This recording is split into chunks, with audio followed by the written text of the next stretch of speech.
कि अगर गजा के लोग जीत गए,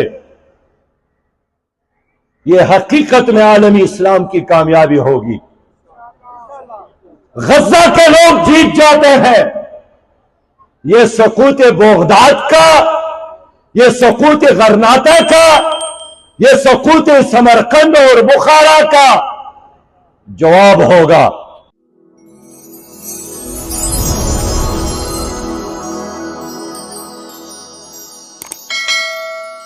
जनाब अमीर मोहतरम जमात इस्लामी इस वक्त स्टेज पर पहुंच चुके हैं और ख़िताब करने लगे हैं। आज के ख़िताब में उन्होंने दो टॉप मौक़िफ़ में अवाम से क्या बात की और बड़ी सुनने वाली बातचीत है।